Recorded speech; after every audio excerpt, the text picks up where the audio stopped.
عمرۃ القضاء کے موقع پر کفار نے دیکھا کہ مسلمان بہت کمزور ہو چکے ہیں، بہت ماڑے ہیں، دن رات کی مشقت، دین کے لیے تگ و تاز، محنت، تھوڑے کمزور ہوئے تھے. تو انہوں نے کہا لو یہاں مکے میں تھے تو کتنے تنو مند، صحت مند اور اچھے تھے، مدینے میں چلے گئے ہیں تو وہاں کی ہوا راست نہیں آئی تو کمزور ہو گئے، ماڑے ہو گئے.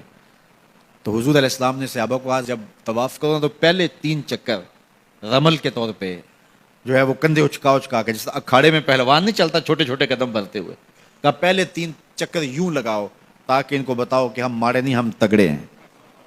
اللہ اکبر. تو پہلے 3 چکر کفار کو جلانے کے لیے اور پھر دوسرے 4 چکر رب کو منانے کے لیے.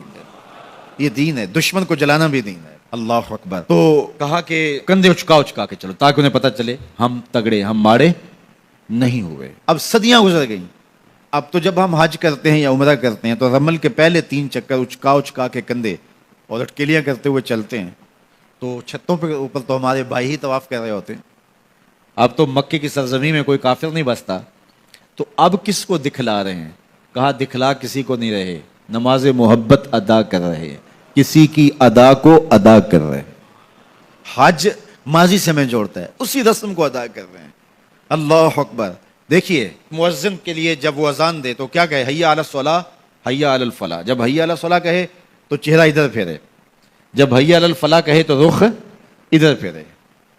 تحول وجہ، چہرے کا پھیرنا، یہ مسنون ہے. کیوں؟ اس لیے کہ اذان جب دے رہا ہے وہ چھت پہ کھڑا ہے. حضرت بلال حبشی انصاری صحابیہ کے چھت پہ، اونچا چھت تھا، اس پہ کھڑے ہو کر کے جو ہے وہ اذان دیا کرتے تھے. پھر اس کے بعد یہ میزنا، مینار جس کہتے ہیں، اس کو عربی میں کہتے ہیں میزنا. میزنا کا معنی اذان دینے کی جگہ. یہ اب منار بطور علامت بنائے جاتے ہیں، وہ یاد تازہ کر لی جاتی ہے ماضی کی. اور مینار کا اب مقصد وہ نہیں رہا، صرف اس یاد کو باقی رکھا گیا ہے. تو یہ میزنا، اذان دینے کی جگہ، اونچی جگہ پہ کھڑے ہو جاؤ، پوری بستی میں اذان کی آواز جائے.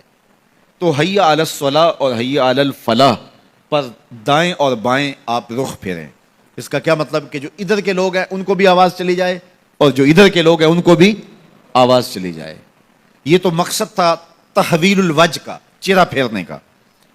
اور آج جب لاؤڈ سپیکر کے سامنے ہم کھڑے ہو کے اذان دیتے ہیں تو اگر دوسری جانب چہرہ پھیریں گے تو مائک سے تھوڑا سا منہ ہٹ جائے گا، آواز تھوڑی سی کم ہو جائے گی. تو اب تو بظاہر منہ سیدھا رکھ کے جو ہے وہ آواز دینے میں اور حی علی الصلاۃ، حی علی الفلاح پڑھنے میں فائدہ ہے.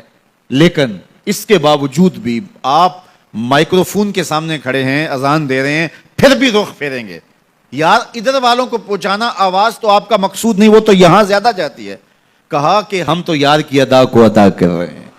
تو ماضی سے ہمیں جوڑتا ہے حج. پورا حج دیکھ لیجئے، یہ چاہے زمزم پہ آنا، یہ صفا مروہ کی دوڑیں، یہ ملتزم سے لپٹنا، یہ مقام ابراہیم پہ آنا، یہ حجر اسود کو چومنا. یار انسان ہو کے پتھر کو چوم رہا ہے. مجھے یہ بتائیے، اسلام نے پتھروں سے دور نہیں کیا، لیکن حجر اسود پتھر ہے، اس کے نیڑے کیا جا رہا ہے. مقام ابراہیم پتھر ہے، اس کے نیڑے کیا جا رہا ہے. کہ ابراہیم علیہ السلام جہاں کھڑے ہوئے ہیں اس جگہ کو مصلی بنا لو، جائے نماز بنا لو. مالک تو پتھروں سے دور ہٹاتا ہے اور یہاں سر جھکانے کے لیے کہتا ہے.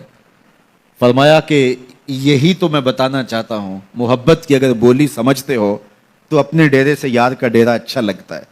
اتنی دیر تک تمہارا طواف نہیں مانوں گا جب تک وہاں پیشانی نہیں رگڑو گے جہاں یار کے قدم آئے. اللہ کے گھر کا طواف کر لیا، کسر باقی نہیں رہی. لیکن کہا کہ قبول تب ہوگا جب 2 رکعتیں پڑھو گے. کہاں؟ مقام ابراہیم پہ. میرے گھر کا طواف کر لیا، لیکن محبت کی زبان سمجھتے ہو تو اپنے ڈیرے